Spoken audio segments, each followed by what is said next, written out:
पश्चिम बंगाल में ऐसा प्रतीत होता है कि सरकार को हिंदू त्योहारों से समस्या होने लगी है। हम ऐसा क्यों कह रहे हैं? इसका जवाब आपको दो तस्वीरों से मिलेगा। इन दोनों तस्वीरों में फर्क को समझिए।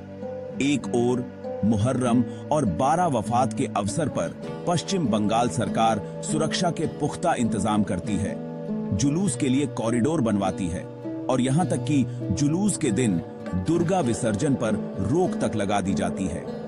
वहीं दुर्गा पूजा से ठीक पहले नादिया जिले में एक पंडाल के काम को रोक दिया जाता है और तर्क दिया जाता है कि यह कानून व्यवस्था का मामला है।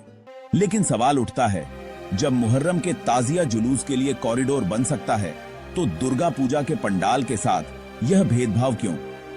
ममता सरकार को इस पर जवाब देना चाहिए।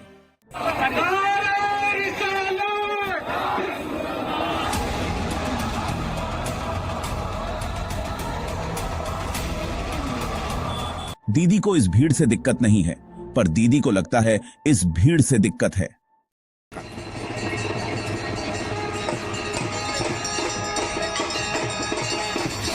दीदी ताजिया जुलूस के लिए तो बेहतरीन व्यवस्था करवा देती हैं, लेकिन ऐसा लगता है कि उन्हें दुर्गा पूजा पंडाल से कुछ समस्या है। तभी तो दीदी की पुलिस नादिया जिले में बन रहे दुर्गा पूजा पंडाल का काम रुकवा देती है। कल हम लोग काम कर रहे हैं इधर, अचानक पुलिस है, बोले काम बंद करो। विदाउट नोटिस, कोई नोटिस अभी तक देखा ही नहीं। पश्चिम बंगाल के नादिया जिले में 112 फीट ऊंची दुर्गा प्रतिमा बनाई जा रही थी। स्थानीय लोगों ने चंदा इकट्ठा कर सबसे ऊंचा दुर्गा पूजा पंडाल बनाने का संकल्प लिया था और पिछले 6 महीने से इस प्रतिमा पर काम चल रहा था। लेकिन अचानक ममता दीदी की पुलिस आई और काम रुकवा दिया। काम रुकवाने का कारण किसी ने नहीं बताया। हालांकि कुछ दिन पहले दीदी ने इस पर एक बयान जरूर दिया था। কেউ নাকি 112 ফুটের একটা দুর্গাপূজা করছে, কেন? ইমাজিন এতে আপনার স্ট্যাম্পিড হয়ে যাবে, একবারও ভেবেছেন? স্ট্যাম্পিড যাতে না হয় ক্লাবগুলোকে এটার জন্য দায়িত্ব নিতে হবে। दीदी की दलील यह है कि इतनी बड़ी प्रतिमा स्थापित होने से भारी भीड़ जुटेगी, जिससे दुर्गा पूजा के दौरान लॉ एंड ऑर्डर की समस्या पैदा हो सकती है। यहाँ सवाल यह उठता है कि जब दुर्गा पूजा के दौरान भीड़ उमड़ती है तो उसे संभालना सरकार और पुलिस की जिम्मेदारी है। ऐसे में पंडाल का काम रुकवाने की बजाय क्या भीड़ नियंत्रण के तंत्र को बेहतर बनाने की जरूरत नहीं है? दीदी ने दुर्गा पूजा पंडाल में लॉ एंड ऑर्डर का हवाला देते हुए काम रुकवाया, लेकिन मुहर्रम के जुलूस के लिए पूरी फोर्स तैनात कर दी जाती है।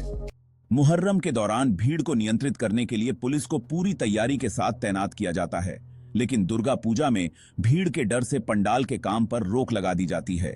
आखिर हिंदुस्तान में हिंदुओं के साथ ऐसा सौतेला व्यवहार क्यों हो रहा है? दुर्गा पूजा पंडाल का काम रुकवाने के बाद ममता दीदी पर तुष्टीकरण के आरोप लग रहे हैं। ये पूजा बंद करने के लिए ये राज्य का जो सीएम था, ममता बनर्जी जो सीएम था, ये तो हिंदू विरोधी था ना। ये तो हिंदू के लिए जो जो पूजा होता है, जो फेस्टिवल होता है, वह तो पूरा का पूरा बंद कर। नादिया जिले के लोग भी सवाल उठा रहे हैं कि दुर्गा पूजा से 20 दिन पहले ऐसा क्यों किया गया। वे पूछ रहे हैं कि जब नादिया में मुहर्रम और 12 वफात के दौरान धूमधाम से जुलूस निकलते हैं, तब लॉ एंड ऑर्डर की बात नहीं की जाती, लेकिन अब जब दुर्गा पूजा की तैयारी हो रही है, तब इसे लेकर समस्या क्यों उठाई जा रही है? 50 লাখের উপরে খরচা হয়ে গেছে এই পর্যন্ত, সব গ্রামবাসীর টাকা। এখানে কোনো স্পন্সরশিপ নেই, সব গ্রামের টাকাই, সাধারণ মানুষের টাকা। नादिया जिले में जिस पंडाल पर रोक लगाई गई है, वहां पिछले 55 साल से धूमधाम से दुर्गा पूजा का आयोजन होता आ रहा है। लेकिन इस बार दीदी के इस फैसले के बाद इलाके के मुस्लिम समुदाय के लोग भी हैरान हैं। ক্ষতি হবে এবং গ্রামের লোক কষ্ট পাবে খুব, এবং আশপাশের লোক কষ্ট, শুধু আশপাশে যে গ্রামগুলো আছে এরা খুব কষ্ট। আমাদের এত টাকা পয়সা খরচা করে আমরা এই অনুষ্ঠানটা করছি, হিন্দু মুসলমান সবাই মিলে। এবারে যদি এতটা খরচা করে যদি না, আমরা दुखित। जब हिंदू समुदाय अपने त्योहार को धूमधाम से मनाना चाहता है और मुस्लिम समुदाय को भी इससे कोई आपत्ति नहीं है, तो ममता सरकार के इस फैसले को कैसे समझा जाए? क्या वाकई दीदी को हिंदुओं से कोई समस्या है? यह पहली बार नहीं है जब ममता बनर्जी पर त्योहारों के नाम पर तुष्टीकरण के आरोप लगे हों। याद दिला दें, 2017 में ममता बनर्जी ने मुहर्रम के दिन दुर्गा प्रतिमा के विसर्जन पर रोक लगाई थी। अब ममता बनर्जी के त्योहारों को लेकर इस चयनात्मक रवैये को क्या कहा जाए? क्या यह किसी एक धर्म के प्रति विशेष प्रेम और दूसरे धर्म से नफरत है, या फिर ममता बनर्जी का कथित सेक्युलरिज्म?